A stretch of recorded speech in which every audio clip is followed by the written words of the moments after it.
From your perspective, what sort of relationship do you think exists between the independent spirit of the people, the proto-Barbadians, let's say, of the middle of the 17th century, and the independent Barbadians of today?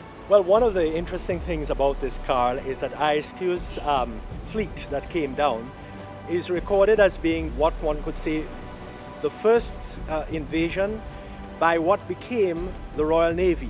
That this was the first, it set the pace for the type of seizure of Caribbean towns. This was the first time.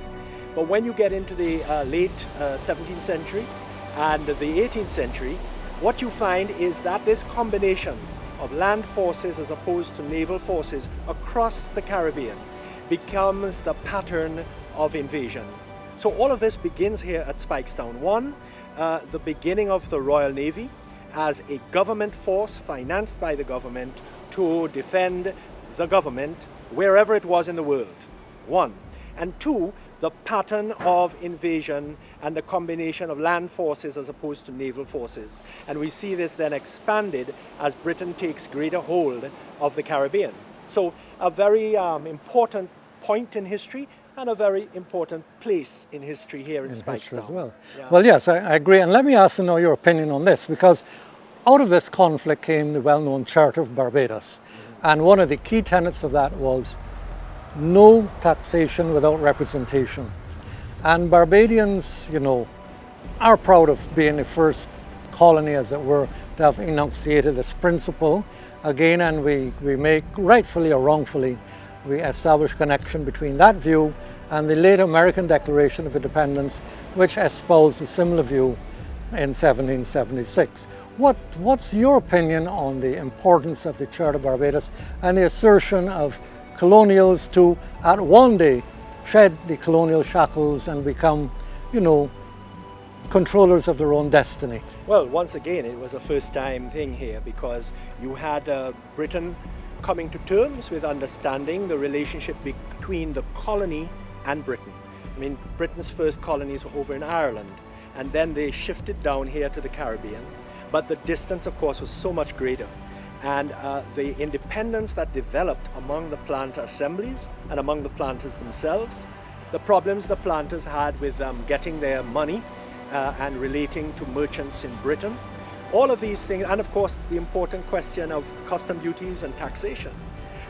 Britain was in a kind of learning mode, and Barbados kind of set the pace because it was the first time that what eventually became the Colonial Office, the Board of Trade, had to deal with this issue of people who began to be born in these colonies, such as Barbados, and began to identify so much with their island home, rather than being people who had come out from England and still had this soft feeling for home.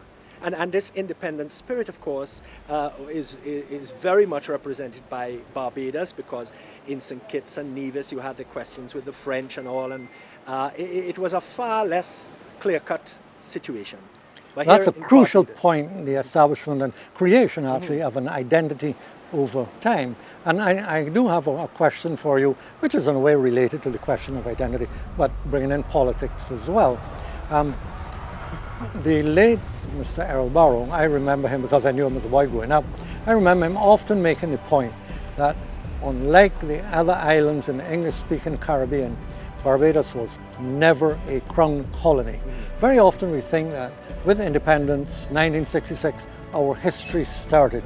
But yet we're in this historic town where so much started that was pivotal to the ongoing, let's say, struggle against colonization and the ultimate, yes, creation of a group of people who are Barbadian and nothing else but Barbadian, have that solid identity as Barbadian, and then again with their political aspirations. And I think, for example, the fact that we never conceded crown colony status is a very important milestone on the way to the ultimate attainment of independence. But I don't even have opposing views. What we must understand is all of the elements that we are talking about in terms of this initial pioneer spirit of independence, this no taxation without representation, was effectively a white plantocracy.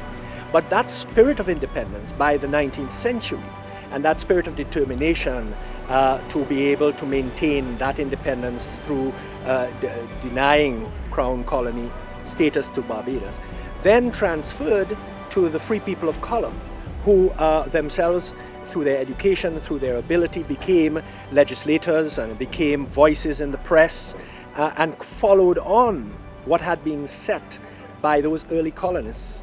That spirit that then was nurtured through the education system into the children of the working class from the 1920s, even earlier onwards into 20th century. So that, yes, we can't see it purely as a kind of white-black issue.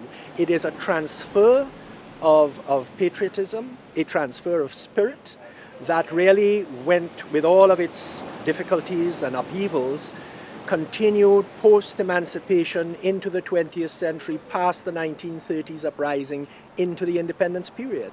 So what we have to view it as is this constant changing but continual feeling for Barbados. Well, and the key word I would use here is trajectory. And I think I've often been asked by my students this question, that in the early period, let's say, when the white plant elite dominated the island, how then can one possibly say that for the enslaved people, they had developed a feeling of being Barbadian and a feeling of loyalty, when the very laws of slavery and the rigors of the system of slavery tended to exclude them? My view is, of course, that we're wanting to go back in a time machine and go back even to the late 17th century and ask the average black Barbadian, whether slave or free, if they had any love and affection for this island, how they identified themselves. Were they African or were they Barbadian? I think that almost 100% of the enslaved people at that point in time, throughout the 18th century, would assert very strongly that they were Barbadian, that they belonged here. They had a concept of a proto-nationhood, and although they were to a large degree excluded from the power apparatus, yet they did wield an immense power in terms of being the absolute majority of the population. And this was a factor that the controlling whites always had to take in mind, that they lived in an island where they were an absolute minority, and so whatever they may have wanted was tempered by the realities of the demographic history of Barbados.